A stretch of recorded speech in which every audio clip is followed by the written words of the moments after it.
ಎಷ್ಟೋ ವರ್ಷದಿಂದ ಸ್ಪರ್ಧಾತ್ಮಕ ಪರೀಕ್ಷೆಗೆ ಓದ್ತಾ ಇದ್ದಾರೆ. ಆದರೆ ಬಹಳಷ್ಟು ವರ್ಷಗಳಿಂದ ನೌಕರಿಯ ನೇಮಕಾತಿ ಆಗ್ತಿಲ್ಲ. ಇದರಿಂದ ಬೇಸತ್ತ ಯುವಕರು ಆತ್ಮಹತ್ಯೆ ಮಾಡ್ಕೋತಿದ್ದಾರೆ. ಸರ್ಕಾರದ ವಿರುದ್ಧ ಹಲವಾರು ಜನ ಯುವಕ ಯುವತಿಯರು ಅಸಮಾಧಾನಗೊಂಡಿದ್ದಾರೆ.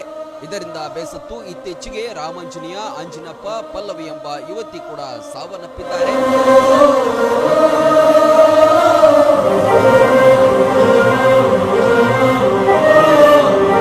ಮೃತಪಟ್ಟ ಯುವಜನತೆಗೆ ಮುಧೋಳದಲ್ಲಿ ಶ್ರದ್ಧಾಂಜಲಿ ಸಲ್ಲಿಸಲಾಯಿತು.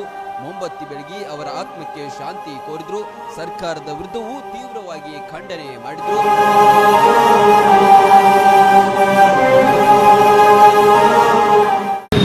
ಸರ್ಕಾರ ಜವಾಬ್ದಾರಿ ಇದ್ದಂತ ಕೇಂದ್ರ ಮತ್ತು ರಾಜ್ಯ ಸರ್ಕಾರ ಹಲವಾರು ಉದ್ಯೋಗಾಕಾಂಕ್ಷಿಗಳನ್ನ ಇವತ್ತ 5-6 ವರ್ಷದಿಂದ ನೇಮಕಾತಿ ಮಾಡ್ಕೋತೀವಿ ಅಂತ ಹೇಳಿ ಅವನ್ನೆಲ್ಲ ಸತಾಯಿಸುವಂತ ಕೆಲಸ ಮಾಡೋದು ಅಷ್ಟೇ ಅಲ್ಲದೆ ಬಹಳ ದೊಡ್ಡ ಪ್ರಮಾಣದೊಳಗೆ ಕೇಂದ್ರ ಮತ್ತು ರಾಜ್ಯ ಈ ಉದ್ಯೋಗಾಕಾಂಕ್ಷಿಗಳಿಗೆ ಅನ್ಯಾಯ ಮಾಡುವಂತ ಕೆಲಸ ಮಾಡಿದ್ದಾರೆ.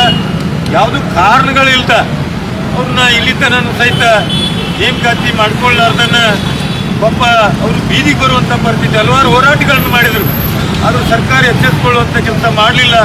ಇವತ್ತು ಪಲ್ವಿ ಅನ್ನುವಂಥ ನಮ್ಮ ಮಗಳು ಪಾಪ ಹೆಣ್ಮಗಳು ನಾವು ಕಳ್ಕೊಳ್ಳುವಂತ ಕೆಲಸ ಆಗೈತಿ. ಆದ್ರೆ ಈ ಸಂದರ್ಭದೊಳಗೆ ಎಲ್ಲ ಉದ್ಯೋಗಾಕಾಂಕ್ಷಿಗಳಿಗೆ ಈ ರಾಜ್ಯದೊಳಗೆ ಇರುವಂತ ಎಲ್ಲ ಯುವಕರಿಗೆ ನಾವು ವಿನಂತಿ ಮಾಡ್ತೇನೆ, ಆತ್ಮಹತ್ಯೆ ಪರಿಹಾರ ಅಲ್ಲ. ಯಾರು ನಮ್ಮ ಮಕ್ಕಳು ಆತ್ಮಹತ್ಯೆ ಮಾಡ್ಕೊಳ್ಳುವಂಥದ್ದು ಬೇಡ.